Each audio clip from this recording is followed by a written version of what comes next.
Hello, dear listener and viewer, and welcome to ABW Preview. That's the show. Tonight, this afternoon, this morning, all depends on where you are. With me is one of the people from the chat box that you may all know as Mr. Waffles, but I know him as David. Hello, David. Hello, Dani. You all right? Yeah, I'm doing good. How about yourself? Oh, my moustache smells of cheese. Yeah, I had pizza and ice cream, and I've got nothing to clean it with. I just can't be. I'm just got to that stage now of my beard where it's an absolute mess. Need to get the gardener in to come and trim it. Your beard looks tidy and your hair looks tidy from your Instagram. Yeah, I trimmed pictures. it up for you, man. I even changed my underwear tonight, so man, you should feel really proud. Oh, happy birthday. It's an honor. Do you want to tell people how long you've been supporting Arsenal and whereabouts you are? You don't have to give your street name or your city or whatever, but I'm in Olympia, Washington, and I've been supporting Arsenal since about 2000-ish. Yeah. Earlier, actually, into because it? I became an Henry fan when he first started playing for France. So Yeah. And that's what kind of drew me into Arsenal was Henry.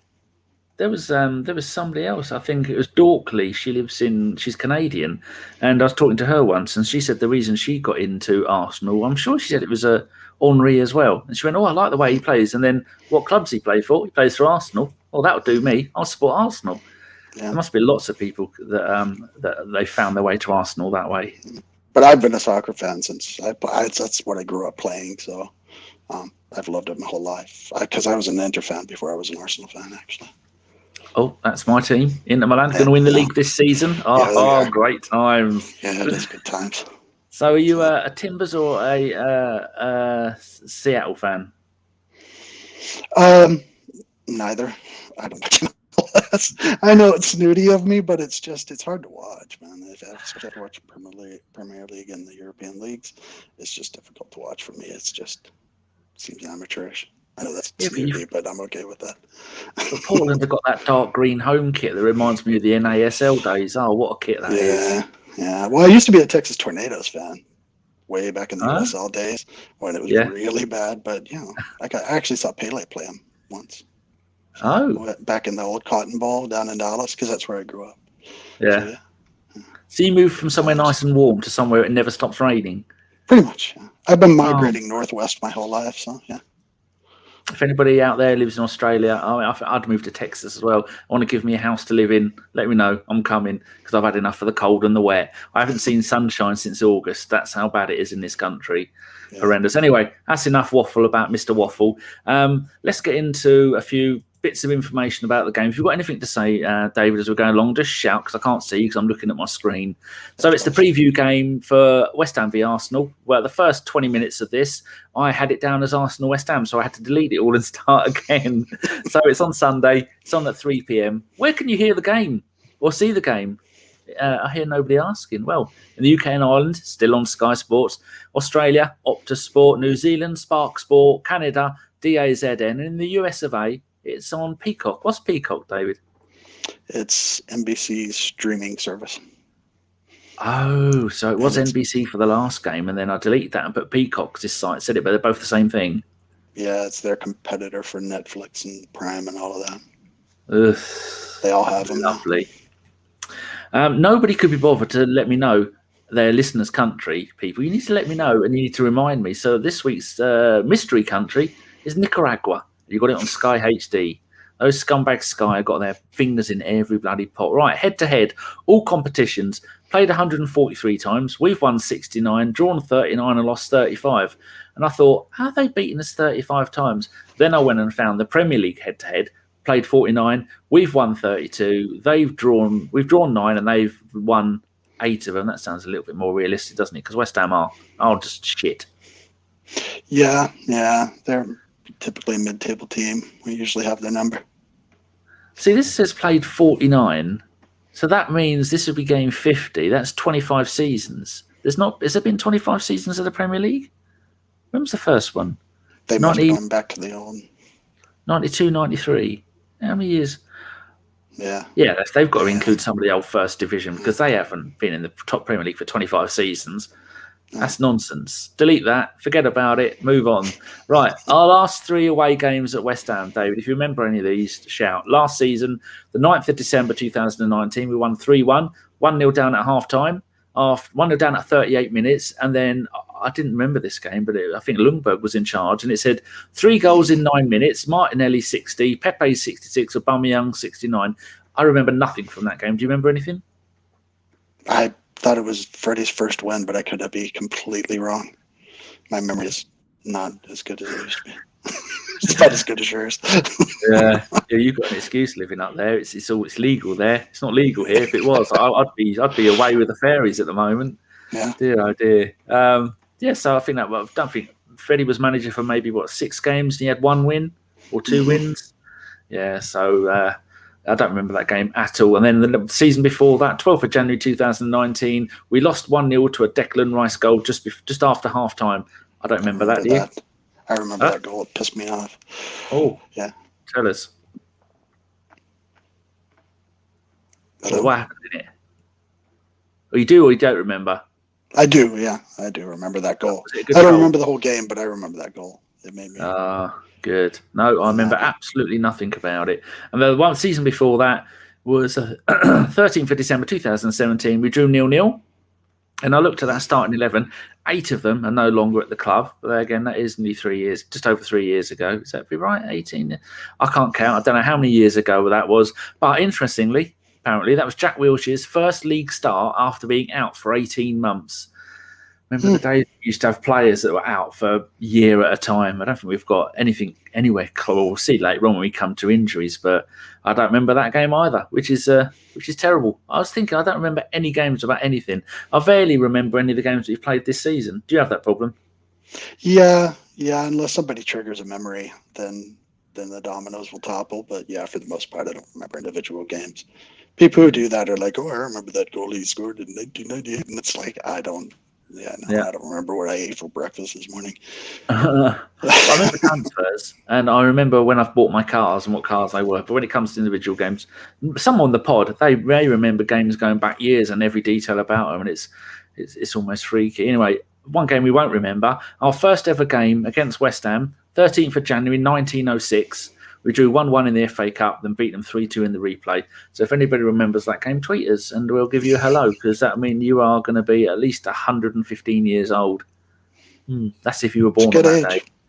It is a good age. I worked out that a bloke who scored one of the goals would be 124 if he was alive now.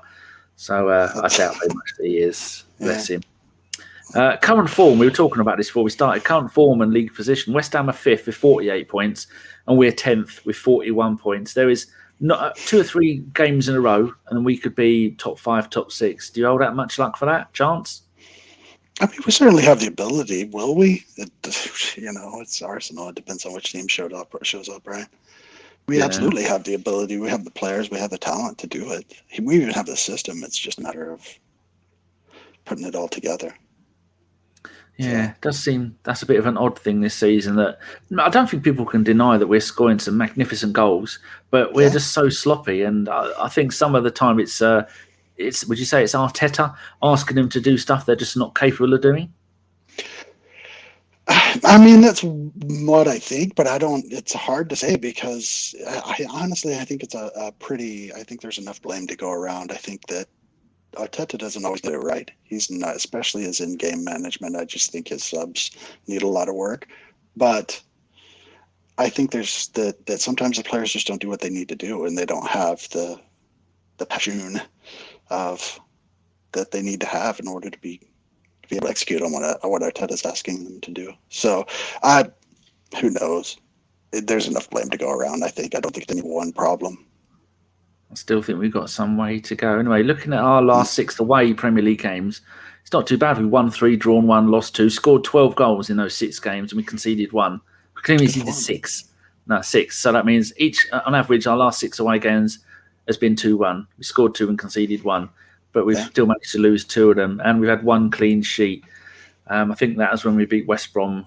Was it 4-0 we beat them? I think so. Yeah, I think it might have been. West Ham's last 6 home Premier League games, this isn't very good. They've won 5 and lost 1, scored 11, conceded 5, and had 3 clean sheets. Does that give you some hope, or does that make you a little bit worried?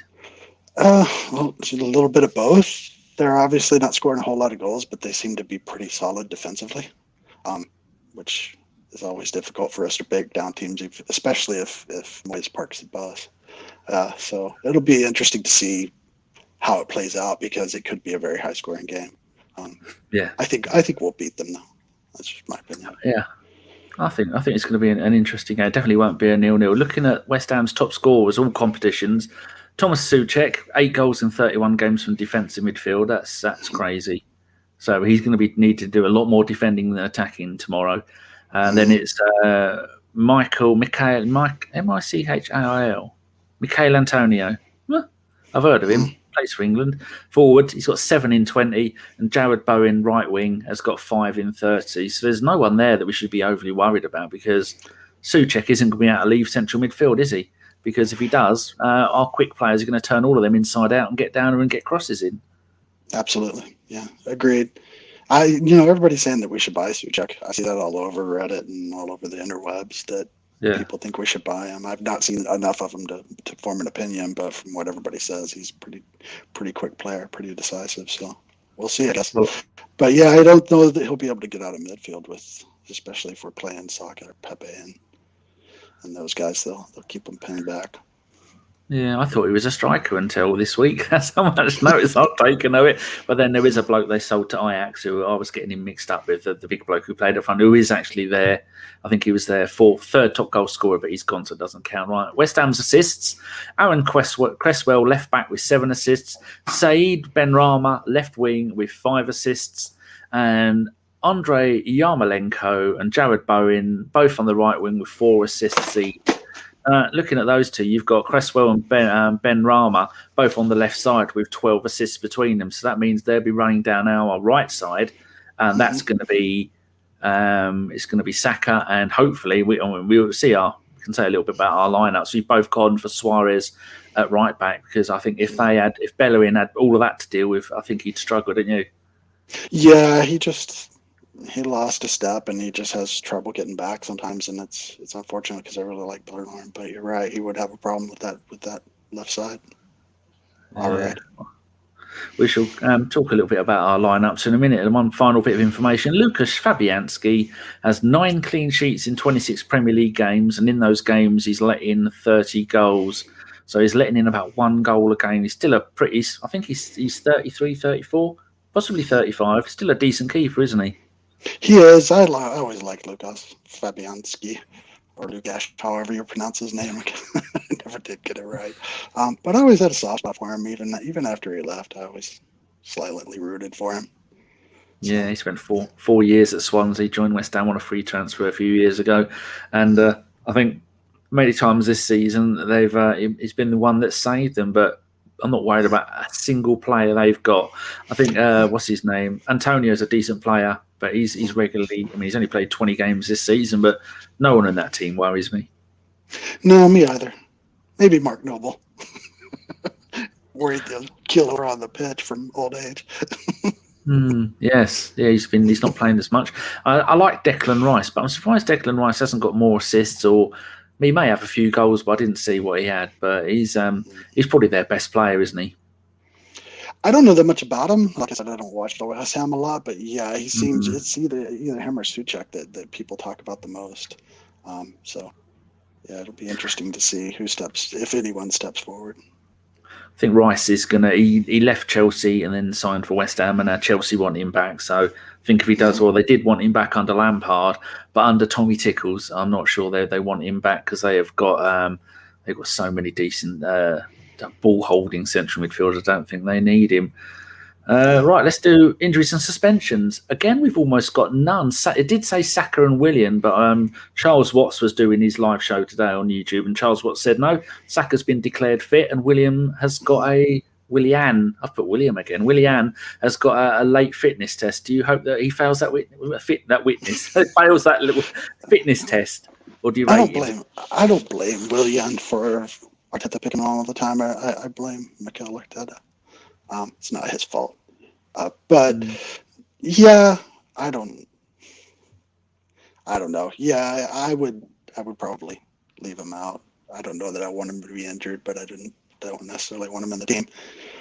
Saka's a good news though. I actually checked the team news on the Arsenal website earlier today, and it said that he's available for selection. So that made me happy because he seems to be our motor right now. One who really drives. So him and ESR and Odegaard have been kind of revelations in the second part of the season. So yeah, very true. West Ham injuries: Ogbonna, Fornals, Fredericks, and the goalkeeper Randolph. They're all out with various groin, foot, and hip injuries, and so that's my that's that bit all done. So let's bring that's up going to change the shape of their team at all, though. Nah, probably not. Right, let's bring up our starting 11 for the people at home. We've both got Leno in goal. We've both got Tierney at left back. I still can't say that. There's no R. Oh, there is an R. Tierney. That's why I say it. Tierney. Anyway, Cedric at right back, Gabriel at centre back, and you've gone for Mari over my Holding. Why have you gone for Mari? I don't know. I just like him. He seems solid. He's got a good head on his shoulders. He's got good vision. I just like the way he plays. Gabriel's a little more adventurous and seems to go forward a little bit. And next to Luiz, that always makes me nervous when they both have that penchant for running upfield. So I would like somebody with a good head to stay back. And that, for me, it was a toss-up between Holding and Mari, and I would just went with Mari. Yeah. Central midfield, we've both gone for Partey and Odegaard. I've gone for Xhaka. You've gone for Rowe. After I did all this, I did my one, then I went and did your one, and then I thought, oh shit, I should have put Rowe in, because Rowe playing on that left side of a midfield three, he's been brilliant, hasn't he? He's been, which is why you picked him. Yep, exactly. He has been incredible on the left side, and I think he pairs really well with anybody you put in front of him, whether that's Pepe or Saka. So yeah. So I'm going to change mine, and I want Rowe to play, because against West Ham, you don't need another defensive midfielder, because they haven't really got anyone attacking.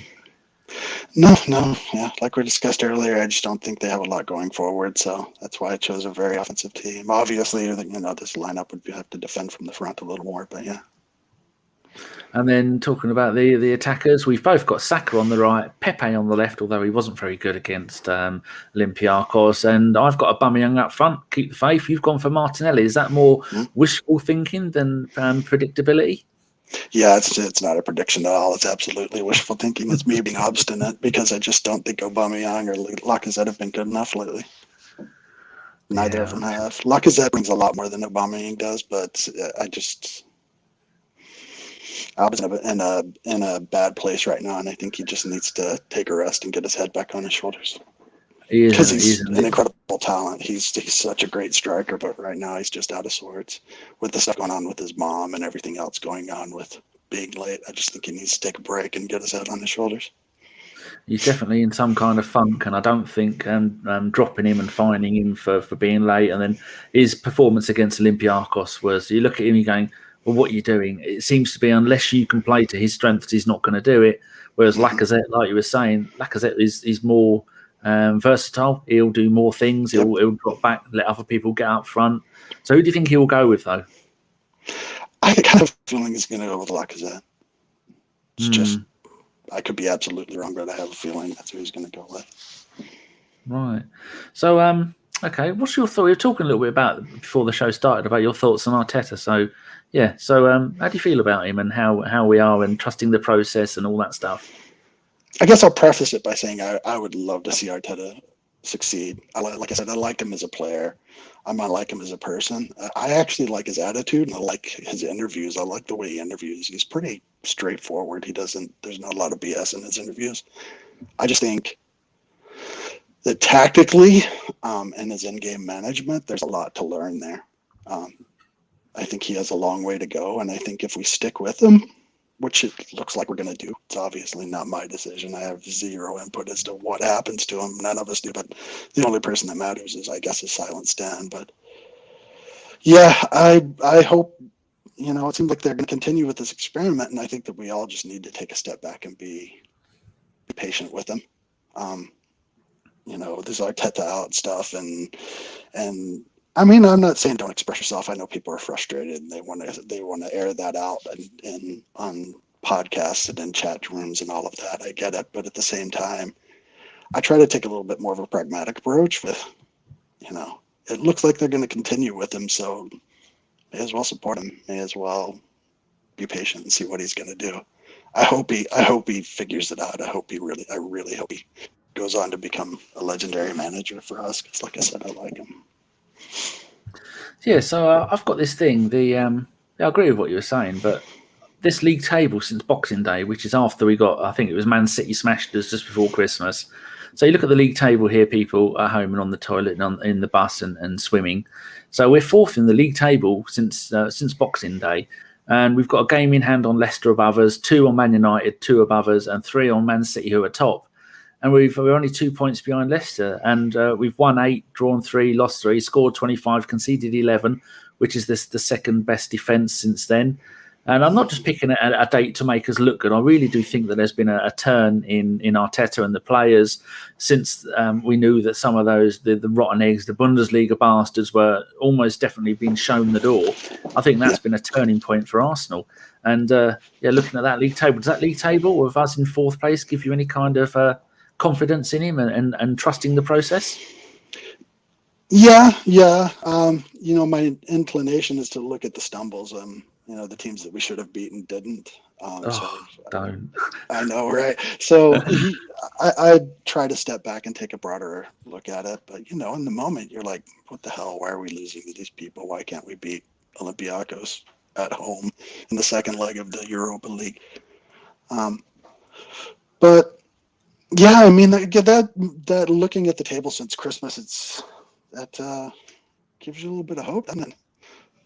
It does until you realise that we lost to Wolves, who were in 15th, and we lost to Villa, who are in 11th. And I think we've drawn a couple of the other teams in there. But look at Liverpool, 16th, defending Premier League champions. That's glorious to see, isn't it? Oh, what a time to be alive. So what's your prediction going to be for tomorrow, score-wise? I think we're going to win 2-1. I try not to predict wins whenever you see me predict on websites or because every time I say we're going to win, we lose. But yeah, I think we'll win 2-1, maybe even 3-1. But I'm going to take it safe and be safe and say 2-1. Yeah, I think I'm going to go 3-1 only because I'm not putting any money on it because I don't bet. But they are going to crumble because they can't keep up this form. David Moyes is a half decent manager. He's got the team behind him. It's his second spell at West Ham. I think the first spell he left out. He was only there to the end of the season, and they didn't give him enough money or didn't guarantee him enough money to buy players or bring in the ones he wants. And he's doing a pretty decent job, but they are a bang average mid-table side that have had some decent results. Yep. And it's only a matter of time until they get a walloping. And I think tomorrow might be a day of the wallop, which will be officially known from now and the rest of time, the day we walloped West Ham. A friend, Sean's mum, had a dream that we beat them 10-0, that she said to me, I dreamt the other day that I asked you what the score was and you said 10-0. I don't think it's going to be 10-0. It'd be nice if it was. And imagine if it wasn't. Who would you spread, if you could spread the goals over, who would you give them? Go, let's score our goals. Would you, let's say Saka got all 10? No, I give them all to Pepe, actually. He needs the confidence boost. I think he could get all 10 with 10 assists and he'd still have a face like a smacked arse in the next game. Poor bloke. You can tell if he's going to have a good... If Pepe's down like this, he's not going to have a good game. If he's looking where he's going, we're in with a chance of him having a good game. So I think Arteta should get him to go out there and warm up. And if his head's down, you're not starting. Because why that? I mean, that bloke scares the life out of defenders when he's running at them. And I'm quite looking forward to the game. It's 3 o'clock kickoff. That means I'm going to have to go to bed now for 10 o'clock if I'm going to get my usual 12-hour sleep. It's not at 5 in the morning for me. I think it starts at 9. 5? Are you going to get up for it? I get up for the 5:30 game, yes. How does it make you feel when I can't be bothered to get up for a midday kickoff?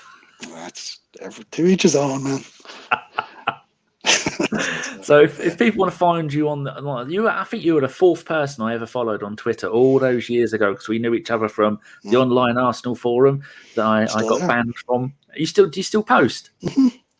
Oh, yeah. Is that knob TA6 still there, bossing people around, the dirty little virgin? Don't do that to me. I hate him. He banned me, and then Maverick Kaiser unbanned me, and I said I'm never going back again.